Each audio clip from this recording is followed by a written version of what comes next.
ओम शांति। आज 14 अक्टूबर 2021 के साकार मधुर महावाक्य हैं। आज सतगुरुवार वरदानी दिवस पर बाबा ने हमें बहुत ही स्पेशल वरदान दिया है, निरंतर सेवाधारी भव। चलते फिरते भी हम सब सेवा में हैं। सेवाधारी हमेशा सेवा की लगन में रहते हैं, चाहे मनसा, चाहे वाचा, चाहे कर्मणा। प्रवृत्ति में रहते हुए भी उन्हें लगन रहती है, इसलिए लौकिक होते हुए भी वो ईश्वरीय प्रवृत्ति बन जाती है। परिवार में रहते हुए, घर में रहते हुए भी वो उसे घर नहीं सेवा स्थान समझते हैं। अपने घर को सेवा स्थान समझना ये भी साधना है। घर में रहते भी ऐसे बच्चे त्याग वृत्ति से रहते हैं। जब त्याग वृत्ति है तो तपस्वी मूर्त बन जाते हैं। चलते फिरते भी उनसे सेवा होती रहती है। बहुत सुंदर विधि संस्कारों को बदलने की बाबा ने आज बताई कि अपने मन बुद्धि को बाबा के आगे समर्पण कर दो तो संस्कार दिव्य बन जाएंगे। सच्चा दशहरा क्या है? 5 विकारों पर विजयी बनना, यही सच्चा दशहरा है। बाबा की याद से योग बल जमा करना है। शक्तिशाली योग से विकारों पर विजयी बनना है। यही समय है जब बाबा आकर सत्य गीता ज्ञान देते हैं। गीता ज्ञान है, दे से ही दे के सब संबंधों को भूल एक मुझे याद करो। ये गीता में वर्णित युद्ध हिंसक नहीं, अहिंसक है। सच्ची सच्ची गीता से आत्मा रूपी सीता आज़ाद हो जाती है 5 विकारों से। इस समय चारों ओर दशहरा मनाया जा रहा है। बाबा दशहरे का अर्थ बता रहे हैं कि रावण कोई व्यक्ति नहीं, लेकिन ये 5 विकार रावण है। इसे जीतने के लिए ज्ञान के अस्त्र शस्त्र चाहिए, जो इस समय संगम युग पर बाबा आकर देते हैं। रामायण, गीता और महाभारत, इनका आपस में कनेक्शन है। इसी समय शिव बाबा आकर के हमें याद करना सिखाते हैं कि मुझे याद करो।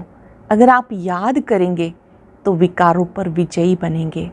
बाबा को भूल जाते हैं, इसलिए माया बार बार तंग करती है, बार बार परेशान करती है।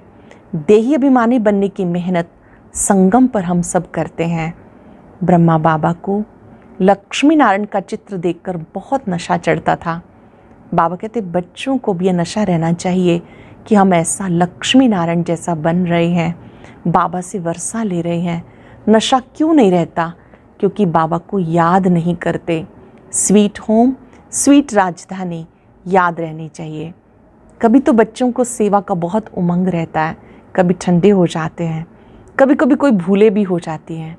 बाबा पूछ रहे हैं, ऐसा होता है ना? याद करेंगे तो जबान भी बड़ी मीठी रहेगी, सबको सुख देते रहेंगे। जैसे बाबा प्यार का सागर है, ऐसे बाप समान प्यार का सागर बनना है, बहुत मीठा बनना है। जब तक 5 विकारों पर विजयी नहीं बनते, तब तक बाबा ने कहा आत्मा रूपी, आत्मा के ऊपर जो कट चढ़ी हुई है वो उतरेगी नहीं। बिना याद किए आत्मा पावन नहीं बन सकती।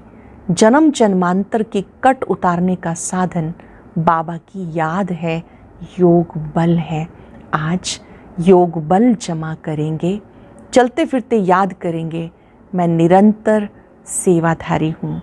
पल पल सेवा करनी है और सेवा देने वाले बाबा को निरंतर याद करना है।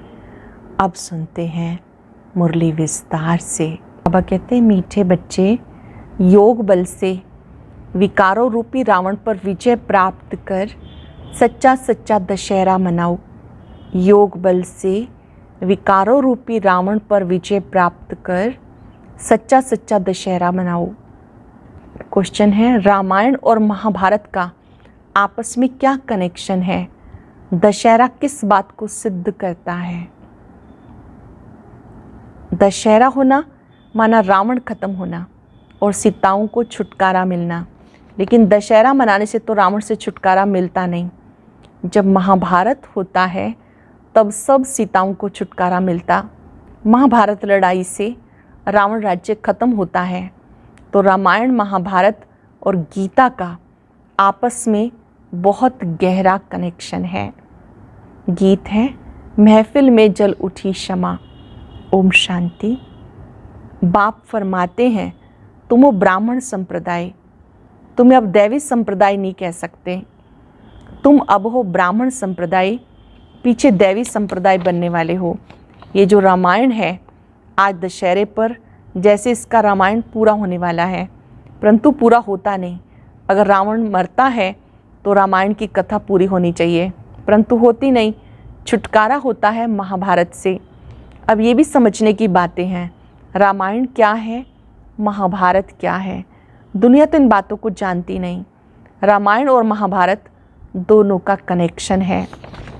महाभारत लड़ाई से रावण राज्य खत्म होता है। फिर ये दशहरा आदि मनाने का नहीं, गीता अथवा महाभारत भी है रावण राज्य को ख़त्म करने वाली। अभी तो टाइम है, तैयारी भी हो रही है।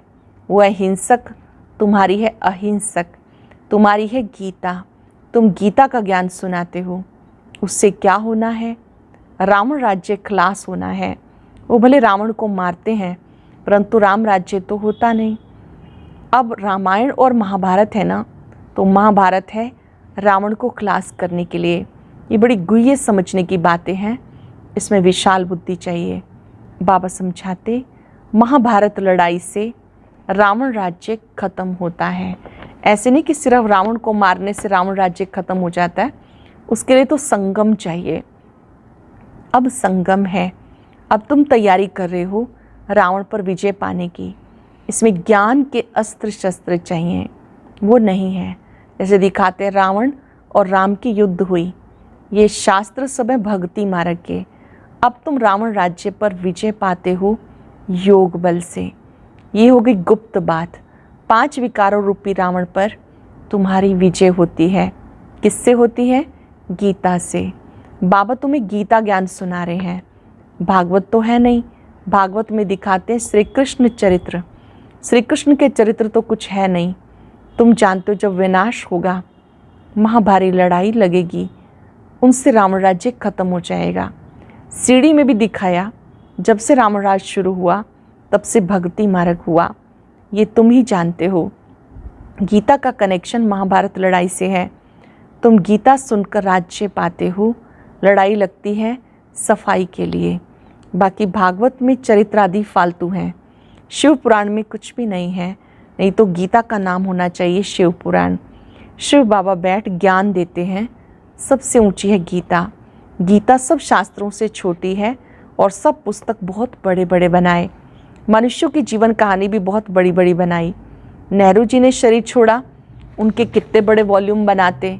ये गीता शिव बाबा के वॉल्यूम्स की कितनी बड़ी होनी चाहिए, परंतु गीता कितनी छोटी है। क्योंकि बाप सुनाते ही एक बात है कि मुझे याद करो तो विक्रम विनाश होंगे और चक्र को समझो। बस इसलिए गीता छोटी बना दी, ये ज्ञान कंठ करने का। तुम्हें मालूम है गीता का लॉकेट बनाते हैं, उसमें छोटे अक्षर होते। अब बाबा भी तुम्हारे गले में लॉकेट पहनाते, त्रिमूर्ति और राजाई का। बाबा कहते गीता है 2, उसके गीता के 2 अक्षर हैं, अलफ और बे। ये है गुप्त मंत्र का लॉकेट।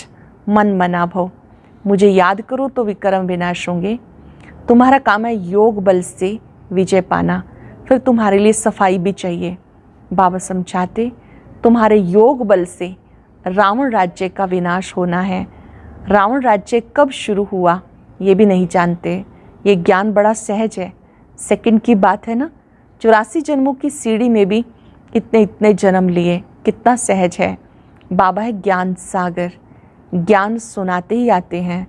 तुम सब मुरली के कागज़ इकट्ठे करो तो ढेर हो जाएं। बाबा डिटेल में समझाते, नटशल में कहते, अलफ को याद करो बस, बाकी टाइम किस में लगाते हो? तुम्हारे सिर पर पापों का बोझा बहुत है और वो याद से ही उतरना है। जो सिर पर पापों का बोझा है, याद से ही उतरना है। इसमें मेहनत लगती है, घड़ी घड़ी तुम भूल जाते हो। तुम बाबा को याद करते रहो तो कभी विघ्न नहीं पड़ेंगे। देह अभिमानी बनने से विघ्न पड़ते हैं।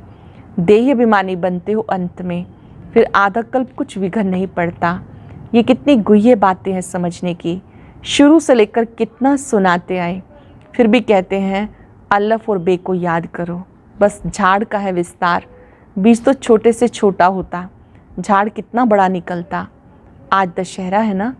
अब बाबा समझाते रामायण का महाभारत से क्या संबंध है। रामायण तो भक्ति मार्ग का है, आधा कल्प से चला आता। गोया अब रावण राज्य चल रहा है, फिर महाभारत आएगा तो रावण राज्य खत्म हो, राम राज्य शुरू हो जाएगा। रामायण और महाभारत में क्या फ़र्क है? राम राज्य की स्थापना, रावण राज्य का विनाश होना है। गीता सुनकर तुम विश्व का मालिक बनने के लायक बनते हो। गीता और महाभारत भी है अभी के लिए, रावण राज्य खत्म होने के लिए। बाकी उन्होंने जो लड़ाई दिखाई वो रॉन्ग है। लड़ाई है 5 विकारों पर जीत पाने की। तुम्हें बाप गीता के 2 अक्षर सुनाते, मन मना भव मध्याजी भव। गीता के 2 मुख्य अक्षर हैं, मन मना भव मध्याजी भव। मन ही मन मुझे याद करो और वर्षे को याद करो। गीता के शुरू में और अंत में ये 2 अक्षर आते हैं। बच्चे समझते बरोबर गीता का एपिसोड चल रहा है, परंतु किसको कहेंगे तो कहेंगे श्री कृष्ण कहाँ है। बाबा की समझानी और भक्ति मार्ग के शास्त्रों में कितना फ़र्क है ये कोई भी नहीं जानता कि रामायण क्या है, महाभारत क्या है। महाभारत लड़ाई के बाद ही स्वर्ग के द्वार खुलते हैं, परंतु मनुष्य ये समझेंगे नहीं, इसलिए तुम परिचय दो बाप का। बाबा कहते माँ में कम याद करो। ये बाप सारी दुनिया के लिए कहते। एक गीता को ही खंडन किया। गीता का सभी भाषाओं में प्रचार है। तुम्हारे राज्य में भाषा भी एक होगी, वहाँ कोई शास्त्र पुस्तक आदि नहीं होगा, वहाँ भक्ति मार्ग की कोई बात नहीं। भारत का ताल्लुक है ही रामायण, महाभारत और गीता से। भगवान तो बच्चों को गीता सुनाते हैं जिसे तुम स्वर्ग के मालिक बन जाते हो। महाभारत लड़ाई जरूर लगनी है जो पतित दुनिया खत्म हो जाए। गीता से तुम पावन बनते हो। पतित पावन भगवान आते हैं अंत में, कहते काम महाशत्रु है, इस पर जीत पानी है। काम विकार से कभी हार नहीं खानी, इससे बहुत नुकसान होता है। विकारों के पिछाड़ी बड़े बड़े नामी ग्रामी मिनिस्टर सादी भी अपना नाम बदनाम करते, काम के पिछाड़ी बहुत खराब होते। इसलिए बाबा समझाते। बाबा के पास जवान जवान बच्चे आते, ऐसे बहुत है जो ब्रह्मचर्य में रहते, सारी आयु शादी नहीं करते। फीमेल्स भी होती, नन्स कभी विकार में नहीं जाती, परंतु उससे कोई प्राप्ति है नहीं। यहाँ तो बात है पवित्र बन, जन्म जन्मांतर स्वर्ग का मालिक बनने की। जन्म जन्मांतर के पापों का बोझा सिर पर है, वो जब कटे तब स्वर्ग में चले। यहाँ मनुष्य पाप करते रहते, करके एक जन्म कोई सन्यासी बनते, जन्म तो विकार से लेते। रावण राज्य में विकार बिगड़ जन्म होता नहीं। पूछते हैं वहाँ जन्म कैसे होगा, योग बल किसको कहा जाता, ये पूछने की दरकार नहीं है। ही संपूर्ण निर्विकारी दुनिया। रावण राज्य ही नहीं तो प्रश्न उठ नहीं सकता, सब साक्षात्कार होंगे। जब बूढ़े होते हैं तो साक्षात्कार होता है, जाकर बच्चा बनूंगा, माता के गर्भ में जाऊंगा। ये नहीं मालूम रहता कि फलाने घर में जाऊंगा। सिर्फ अब छोटा बच्चा बनना है। मोर और डेल का मिसाल है, आँखों के आंसू से गर्भ होता है।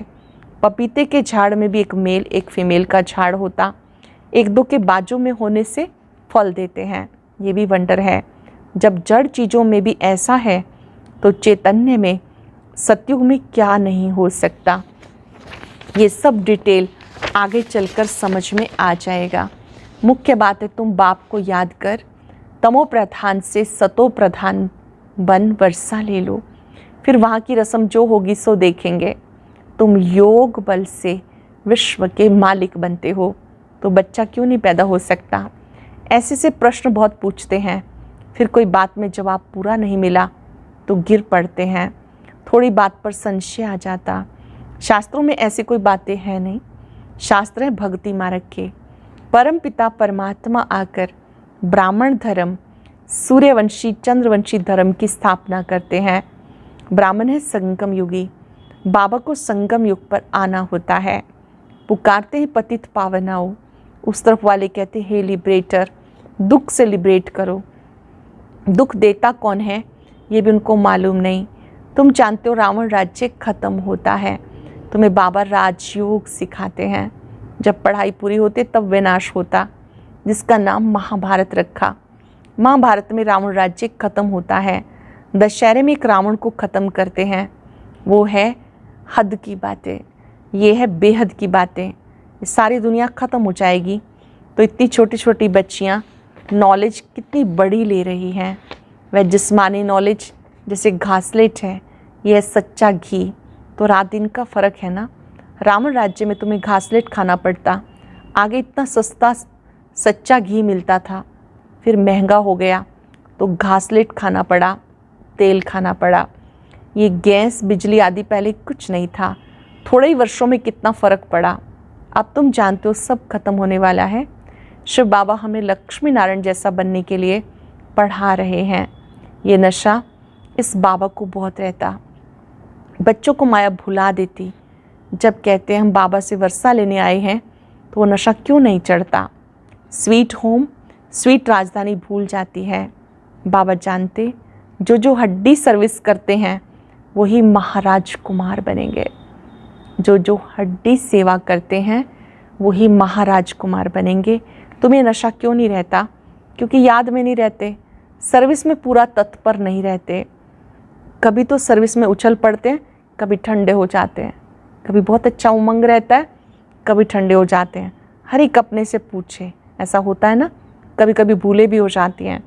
इसलिए बाबा समझाते जबान बड़ी मीठी चाहिए, सबको राज़ी करना है, किसी को आवेश ना आए। बाबा कितना प्यार का सागर है। अब गऊ कोष बंद कराने के लिए कितना माथा मारते हैं। बाबा कहते सबसे बड़ा कोष है काम कटारी चलाना, पहले ये बंद करो, बाकी ये कोई बंद होने का नहीं है। कितना माथा मारते, ये काम कटारी दोनों को नहीं चलानी चाहिए। कहाँ मनुष्यों की बात, कहाँ बाप की बात। जो काम विकार को जीतेंगे वो पवित्र दुनिया का मालिक बनेंगे। अच्छा, मीठे मीठे सिक्के लदे बच्चों प्रति माता पिता बाप दादा का याद प्यार, गुड मॉर्निंग। रूहानी बाप की रूहानी बच्चों को नमस्ते। रूहानी बच्चों की रूहानी बाप दादा को नमस्ते, गुड मॉर्निंग। शुक्रिया बाबा, शुक्रिया। धारणा के लिए सार, बाप समान प्यार का सागर बनना है, कभी भी आवेश में नहीं आना, अपनी जबान बहुत मीठी रखनी है, सबको राज़ी करना है, हड्डी सर्विस करनी है, नशे में रहना है। अब ये पुराना चोला छोड़ जाकर प्रिंस प्रिंसेस बनेंगे। नशे में रहना है, पुराना शरीर छोड़ जाकर प्रिंस प्रिंसेस बनेंगे। वरदान है सेवा की लगन द्वारा लौकिक को अलौकिक प्रवृत्ति में परिवर्तन करने वाले निरंतर सेवाधारी भव। सेवा की लगन द्वारा लौकिक को अलौकिक प्रवृत्ति में परिवर्तन करने वाले निरंतर सेवाधारी भव। सेवाधारी का कर्तव्य है निरंतर सेवा में रहना, चाहे मनसा सेवा हो, चाहे वाचा या कर्मणा। सेवाधारी कभी भी सेवा को अपने से अलग नहीं समझते। जिनकी बुद्धि में सदा सेवा की लगन रहती है, उनकी लौकिक प्रवृत्ति बदलकर ईश्वरीय प्रवृत्ति हो जाती है। सेवाधारी घर को घर नहीं समझते, सेवा स्थान समझकर चलते हैं। सेवाधारी घर को घर नहीं, सेवा स्थान समझते हैं। सेवाधारी का मुख्य गुण है त्याग। त्याग वृत्ति वाले प्रवृत्ति में रहते तपस्वी मूर्त होकर रहते हैं, जिससे सेवा स्वतः ही होती है। जिनमें त्याग वृत्ति है वो तपस्वी मूर्त होते हैं, उनसे सेवा स्वतः ही होती है। स्लोगन है, अपने संस्कारों को दिव्य बनाना है तो मन बुद्धि को बाबा के आगे समर्पित कर दो। अपने संस्कारों को दिव्य बनाना है तो मन बुद्धि बाबा के आगे समर्पित करो। आज हम अभ्यास करेंगे, मैं निरंतर सेवाधारी हूँ। अपने इस ऊंचे स्वमान में स्थित हो जाएं। मैं भाग्यवान हूँ जो प्रभु ने मुझे सेवा का अवसर दिया है।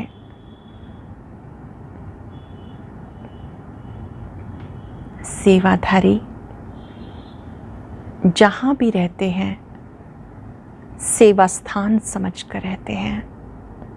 महसूस करें ये घर बाबा का घर है।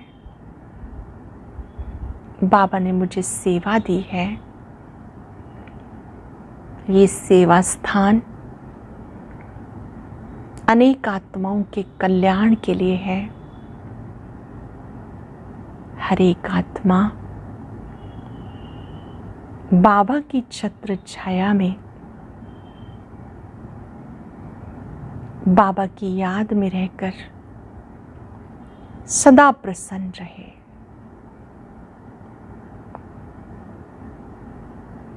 सभी आत्माओं को वरदान बांटते महसूस करें मेरे हर संकल्प में, हर श्वास में बाबा और बाबा की सेवा है। मैं निरंतर सेवाधारी हूँ। शुक्रिया बाबा, शुक्रिया। ओम शांति शांति।